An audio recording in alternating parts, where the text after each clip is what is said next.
Hello YouTubers, Alaska Prepper here. Ladies and gentlemen, I like to come to this site. It's called Brownfield, I believe AG News. And I like to come to it about once or twice a week just so I can be abreast of what's going on in the agricultural business around the US. And I always find about 4 or 5 articles that really give me an idea of what's coming ahead. So I think I'm going to go ahead and do this at least once a week. Just go through a few short articles to let you know how things are coming along as far as AG News goes. And the first one that I pulled up here is uncertainty in the vegetable oil market. And what I really like about these articles, and I'll leave the link to this article here on a pinned comment, because if you go to this article, you'll be able to find all of the other ones that I'm going to go over through today. But what I like about these is that they're very short. If you see here, this is the whole article right here. And it says here that volatility in the vegetable oil market is ramping up as the war continues. The chief economist for Aimpoint Research tells Brownfield that the world actually trades more sunflower oil than it does soybean oil. And a large portion of that comes out of the Black Sea region. And he goes on to say, we've already seen shortages of cooking oil in the European Union and countries in Europe because they cannot run the oilseed processing facilities in Ukraine. And logistically, it is hard to get anything out of there, even if you could process it. So even if they can process their sunflower oil, they can't get it out of there in an efficient manner, or maybe even a safe manner at that. He says that on top of that, Indonesia, the world's largest supplier of palm oil, has announced that they will not allow the export of any palm oil for at least a couple of months to minimize domestic shortages and higher prices. Something that I've been talking about for a while, that when will the time come that countries stop exporting their goods because they want to take care of their people first. This whole situation has had a huge implication on the vegetable oil market around the world. And we can tell that it has because these vegetable oils, be it corn oil or canola oil, they've gone up by 50%, if not more in some cases. He says this combination of factors has caused U.S. soybean oil futures, listen to this, to go as high as 90 cents, which is about 300% higher than what it normally runs for. A pound, which is compared to a normal 20 to 30 cents. So 300 to 400% higher than what it normally goes for, ladies and gentlemen. And a lot of you may be saying right now, well, I don't use canola oil. I don't use soybean oil. I don't use sunflower oil. Maybe you don't use it personally at home, but trust me, it's in a lot of the things that average people eat and depend on an everyday basis. Here's another one, highly pathogenic avian influenza impacting the cost of consumer staples. The lead protein economist for Fairbanks says the impact of highly pathogenic avian influenza isn't likely to let up anytime soon. He says that he anticipates lingering impacts of tighter supplies throughout this year and consumer spending as well. He says that eggs are typically a low-cost but high-protein staple for families. In 2018, he says, when a couple of large producers went to an everyday low price under $1 a dozen, folks were putting 2 dozen eggs in their cart, he says. Now we're at a situation where we may be easing back in some of those staple goods if we get that higher price. So people, I actually saw an interview, I think it was yesterday, of a lady saying that instead of getting a dozen eggs now, she only gets a half of a dozen eggs. That's here in the United States, ladies and gentlemen, by the way. Right? He says that more than 20 million layers have been depopulated because of the virus. And by depopulated, he means culled. And this one, ladies and gentlemen, is one that we really need to worry about. Well, goodness gracious, we really need to worry about the other two that I just talked about, because that's going to continue to put pressure on the upward price of food and goods that we consume. But here, corn planting delays align with 2019. An economist reviews the prevent plant scenario. And the prevent plant, ladies and gentlemen, I'm not sure if it's different in every state, but a state, for example, will have a drop dead date, the very last date that they can apply for prevent plant insurance, I think it is, where they tell I'm not sure if it's a bank or the government, that, hey, we cannot plant because of this. Because if we plant, it's not going to grow anyways. And please, if there's any farmers out there, please put it in the comments and let me know exactly how you see what prevent planting means. So they say we can't plant anyways, so we're not going to plant. So we're going to go ahead and apply for prevent planting, which is an amount, a set amount, because they couldn't plant anyways. So anyways, let's read on and see if it gives us more insight on this. With only 14% of corn planted nationwide, at the beginning of May, the option of prevent plant has come into consideration.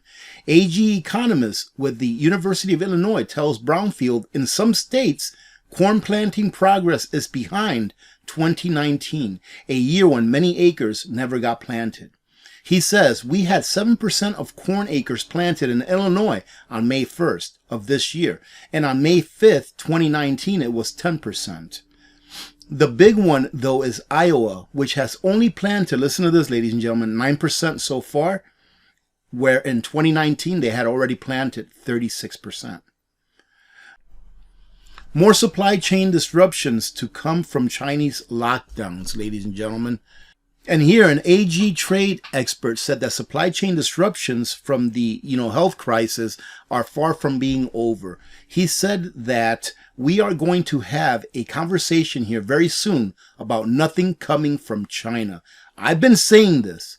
Now, I'm not sure if there's something nefarious going on in China, if China is locking down their people on purpose, even though in a city of 20 plus million, they only find 2 or 3 cases and they lock down the whole city, and it just happens to be the city that is the biggest city for manufacturing. I'm not sure if they're doing that on purpose, on a nefarious basis, because they know that if they show the world that they have a legitimate reason to shut down their cities, and it's not their fault that things aren't coming out of China, whereas the United States depend on China for a lot of things. There's a lot of farmers with equipment sitting idle because they're waiting on a $20, $30, $40 part that they can't get. He says that there is nothing coming out of China on the supply chain right now, including phosphate fertilizer, ladies and gentlemen. Remember, fertilizer equals food. About 1/3 of all phosphates for fertilizer come from that part of the world, and a lot of the manufacturing to make that fertilizer is done in the Shanghai area, which is locked down. What does that mean for the supply of that? What does that mean for the supply of that? Not just for China, but for the entire world. He says that restrictions by the Chinese government are even preventing some farmers from planting, which puts greater pressure on the global supply chain as farmers in other countries face planting delays caused by weather and war.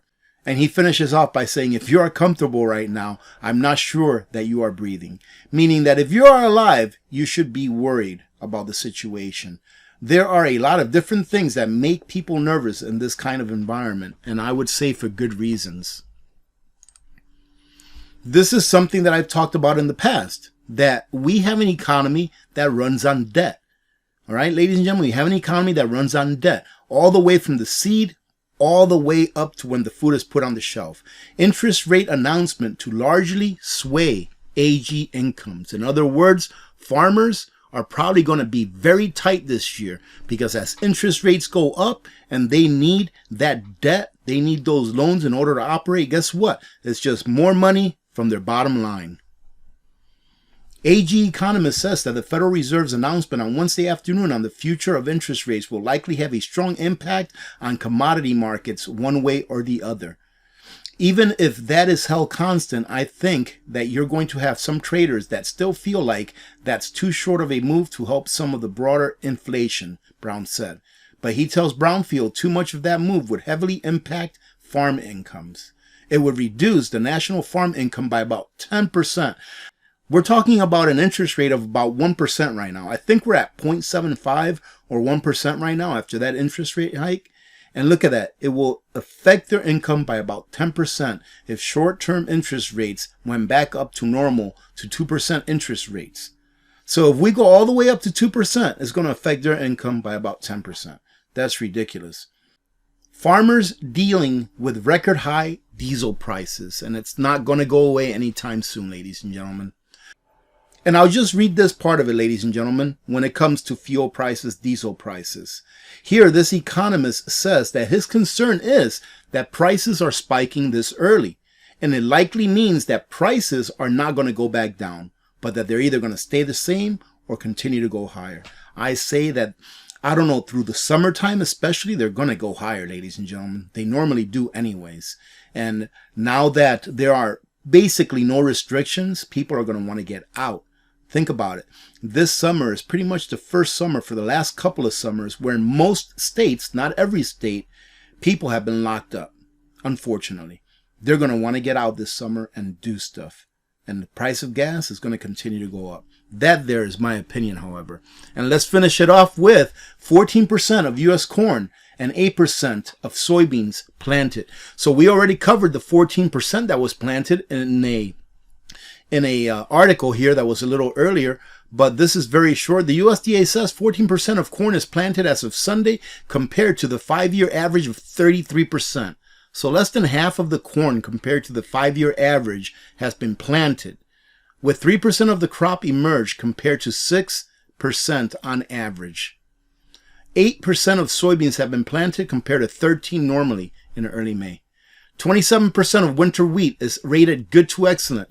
It went down again, unchanged on the week with 23% of the crop headed compared to the usual rate of 29%. Spring wheat planting is also being impacted by the weather, with just 19% of the crop in the ground compared to 28% on average, with 5% of emerged compared to 7% normally this time of year. 16% of cotton is planted compared to the typical 15%. Hey, we have one thing that's a little bit better. 45% of rice is planted compared to the 5-year average of 56%, with 24% emerged compared to 38% on average. The USDA's next crop projections is going to be out on the 12th. So I'll try to cover that one during next week's video. I think that these little articles are very, very helpful for us to see what's coming. For example, with rice, 45% is planted and instead of 56%. Ladies and gentlemen, not only that, let's say that they can't catch up. Then we're looking at about 10% to 20% less than what we normally get. And then we also have to think about, I reported on this here a while back, that some of the biggest rice producing countries in Asia are now looking at growing 10% less than what they normally grow. So the pressures are pretty much coming from everywhere, ladies and gentlemen, from the weather, from the fuel, from the inflation, from parts, from shortages. All right, ladies and gentlemen, they're coming from fertilizer, from war. They're coming from everywhere. So if you're not preparing, man, I really don't know what it is that you think is going to make things better. I really don't know. Because things right now, I don't see this year getting too much better. So do yourselves a favor, do your family a favor, your community a favor, and get prepared if you haven't started doing so. Having said that, I hope that you have a great day. God bless all of you. Ladies and gentlemen, I understand that not everyone is in the part of their preparedness plan where they should be storing long-term freeze-dried food.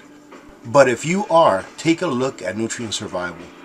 I stand behind this food because it is the most nutrient-dense food in the market. It tastes great, they have outstanding customer service, and the company is run by great people that I call my friends. You're not going to find a more nutrient-dense food that tastes good and is reasonably priced when compared to other major brands. I wouldn't stand behind Nutrient Survival if I didn't personally use it and love it. So feed your freedom with Nutrient Survival.